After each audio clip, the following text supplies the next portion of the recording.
Support my Ko-fi account. Link will be in the description. His name is Henry. He's all about those classics. Dust off the old ones and gives them shine. He finds some goodies and finds you some baddies.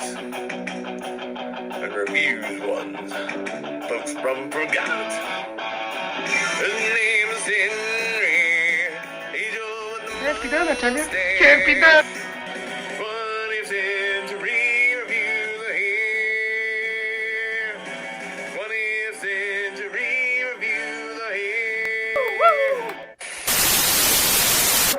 Hello, I'm Henry R. Mockingbird, your host with the mustache here, and it looks like I'm returning to the duo that is Abbott and Costello. Before I begin this review, we're going to need a little bit of background. Back in the day, I did a review of an Abbott and Costello film called Rio Rita, which itself was a remake of a Wheeler and Woolsey film called Rio Rita. Links to both reviews in the description box below. If you've seen my second Rio Rita review, you would know that MGM had Abbott and Costello signed up with a contract and everything for the film Ziegfeld Girl, only for Universal to scoop them up with the offering of starring roles, which caused the duo to pretty much walk out on MGM, causing them to get angry, getting more angry with the success of buck privates and also in the Navy. The anger got so ugly that both MGM and Universal decided to do the classic studio equivalent to two kids having trouble sharing their toys, and finally pulled a peace truce where they decided to share Abbott and Costello for Rio Rita. But that's not the only film they did with MGM, as they also did Abbott and Costello in Hollywood and Abbott and Costello Lost in a Harem. Now that we got all that background out of the way, let us start with the first of these two films, Abbott and Costello in Hollywood.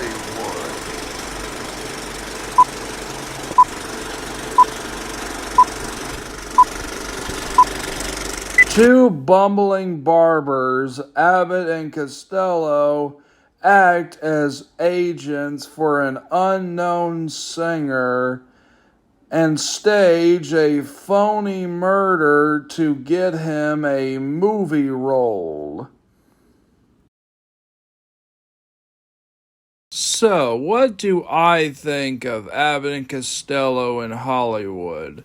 Well, it's really enjoyable.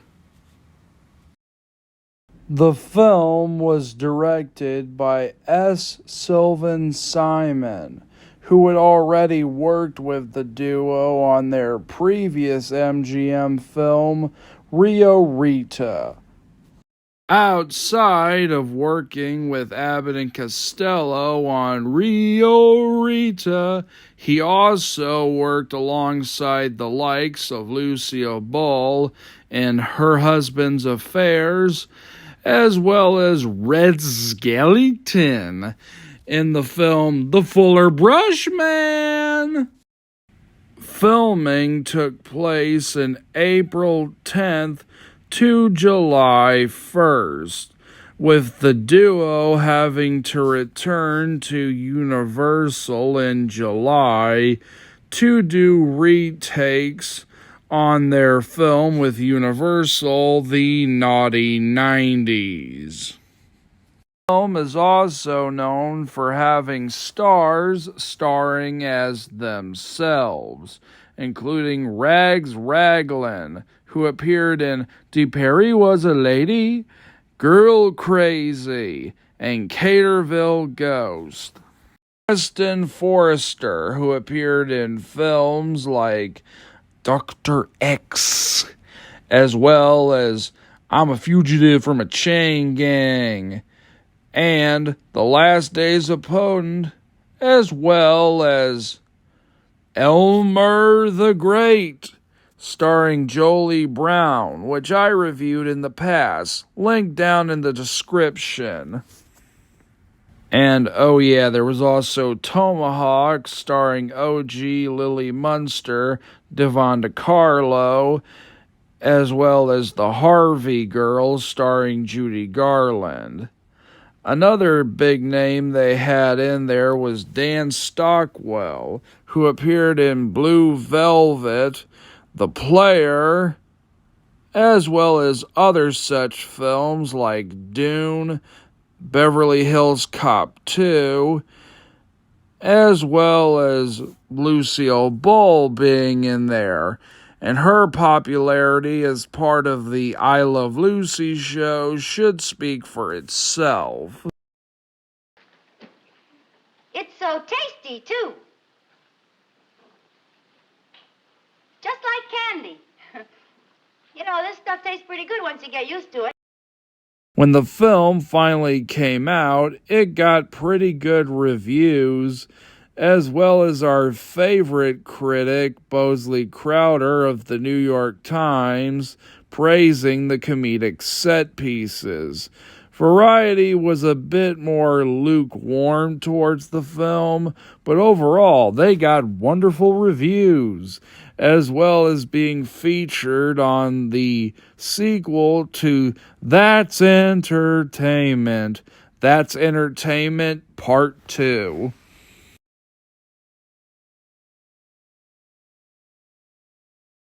Now let us meet our bumbling barbers, played by Bud Abbott and Lou Costello, with Bud trying to teach Lou how to shave using a balloon. And the balloon, for some reason, is painted like the apple from the Apple Jacks commercials. Now let's talk about Abbott and Costello. Both of them have a lot of great comedic timing, and they continue to be the kings of having chemistry. Both of them work off each other really well and have a lot of great jokes. One of them includes Costello coming out of the bay, and he has a lot of fish in his coat that would give Larry from the Three Stooges a run for his money. Easy, kid. What's wrong with you? Wait a minute. Wait, look at this. Look at this here. What's the matter? Oh, look at that. Yeah, that's a fine time to go fishing. Get out of here. You don't know how. He then grabs a lobster out of his rear end, so you could say he was lobstered? Huh? Oh, brother, this guy stinks! Bosley Crowder was in the right to praise the comedic set pieces of this film, as they all hit comedic bullseyes. Each one of them are laugh-out-loud funny, like how Costello is dependent on a phonograph to put him to sleep, but at one point he ties the phonograph to his leg to keep it off, and turns it on to radio, and the music starts blasting. There's also a lot of setup and great payoff, like when Costello's calling the phone to get money, and towards the end, we get a really large phone, and where money does come out of the phone. A literal payphone, if you will. We see that Costello is an amateur when it comes to cutting people's hair and shaving, but he makes mistakes that even an amateur wouldn't make, like tossing a towel on someone's face or lying to the customer just because he couldn't get the haircut right. About to head out to help a client in Mr. Bean's car, where we get our antagonist for this film, who I'm just going to refer to as Greg LeMays. And I'm half convinced that Greg was the prototype for villains like Darla Dimple, or the villain in The Rocketeer, or the villain in The Player, or the villain in Singing in the Rain. You know, those villainous movie stars who think they're on top, but the moment a new star comes along, they get skittish because they're worried that they're going to lose their fame. We see that Costello is so clumsy, he can't even shine a man's shoes right. Costello, you're just putting shoe shine on a man's shoe. How hard is that? Why are you literally spilling shoe shine all over yourself? This is a task that a little kid could do on the street. And yet you can't even do this right? Meanwhile, as Costello's making a mess of himself, the new up-and-coming star walks in. His name is Jeff, and he's played by Bob Hames, who is best known for being the narrator in Disney's So Dear to My Heart, and was in Gulliver's Travels Beyond the Moon, which sounds like a movie that would be riffed on MST3K or riff tracks. He also wrote the song That's All, which was featured in Adam Sandler's Wedding Singer. Only give you love that lasts forever, and the promise to be near each time you call, and the only heart I own for you and you alone. That's all, that's all.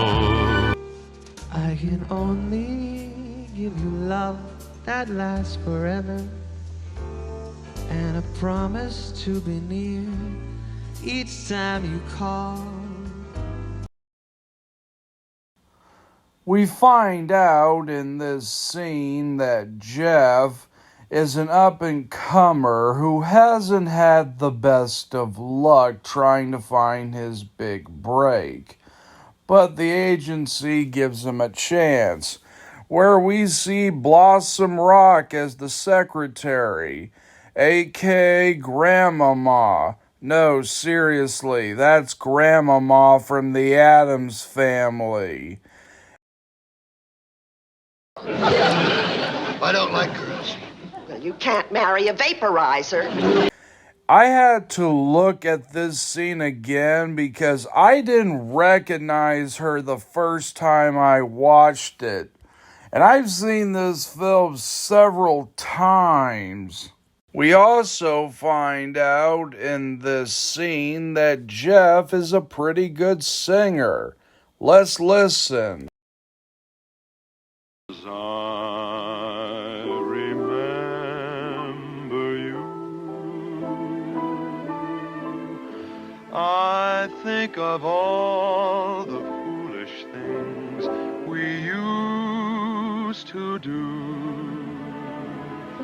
I raise my glass and drink a toast or two as I remember you.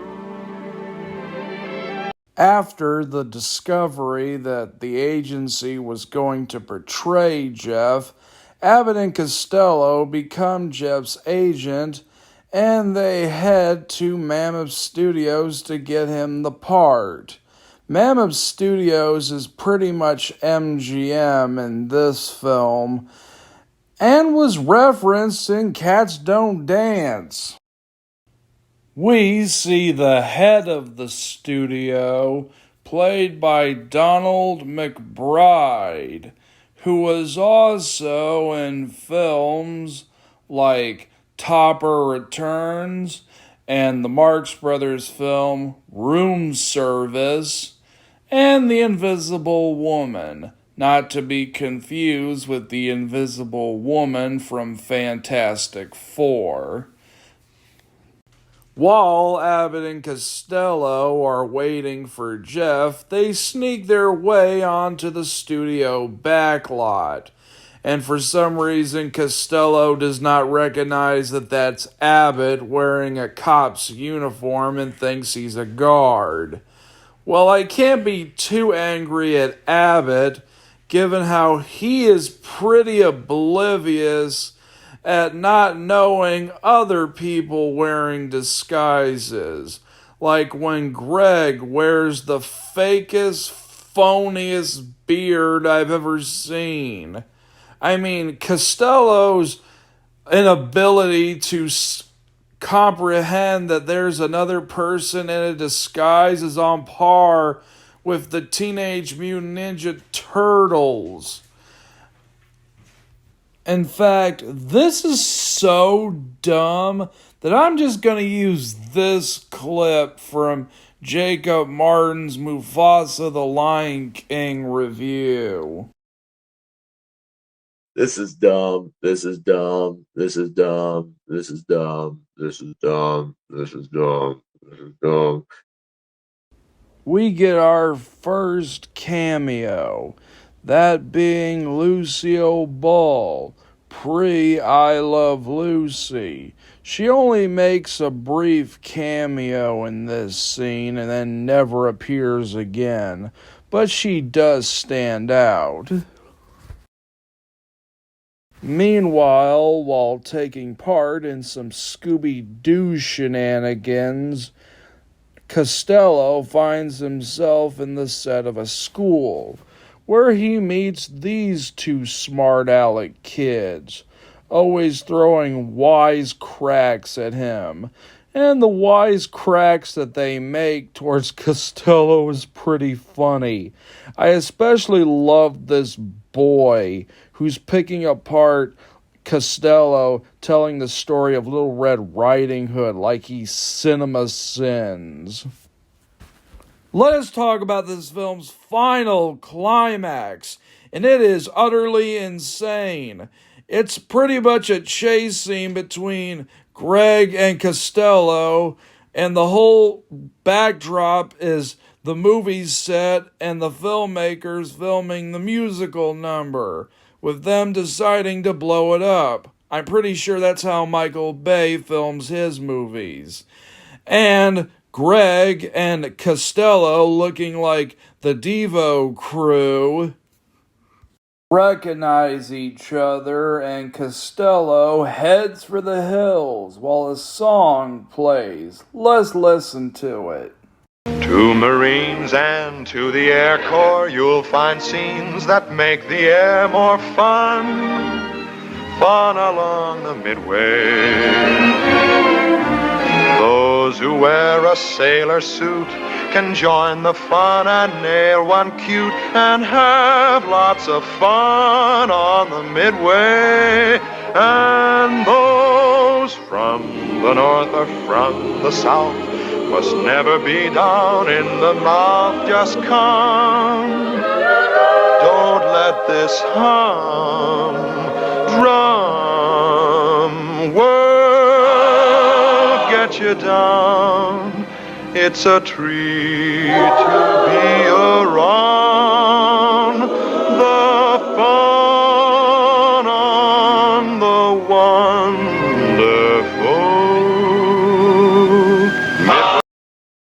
Now we're in and boast because we're gonna win the most applause. It's fun along the Midway.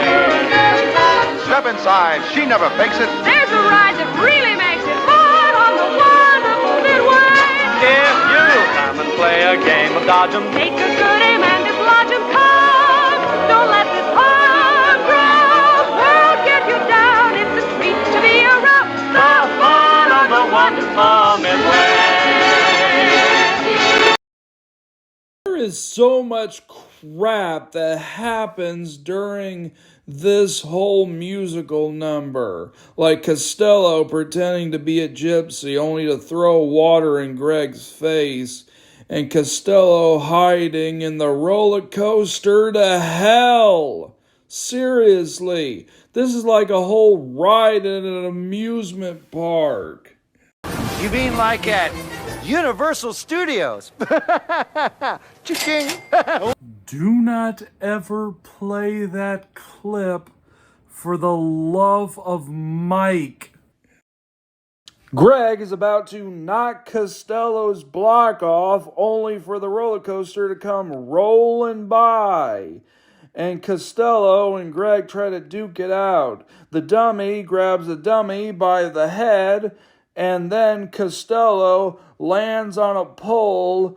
The pole starts to break. Costello starts flying down against the flag, falls back into the cart, and then Costello tries to separate the roller coaster, only for Greg to put the dummy on the tracks, causing Costello's cart to break apart. And then his cart only has one wheel, which is feasibly impossible. And then Costello goes flying out there. The hog grabs a hog. He pulls a Kool-Aid man, gets his block knocked off, and the set explodes. I say if you're a fan of Abbott and Costello, or if you're a person who likes movies about making movies, I say check this out and go along the Midway. 5 gold stars.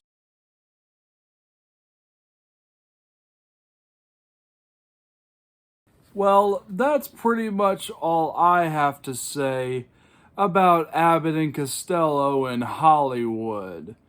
But before we get lost in a harem, I'm going to take a trip with Hal Roach's character, Topper. Topper takes a trip. For the next review, I will be reviewing, you guessed it, Topper Takes a Trip, with a returning guest. Until the next review, I'm Henry R. Mockingbird, your host with the mustache, signing off.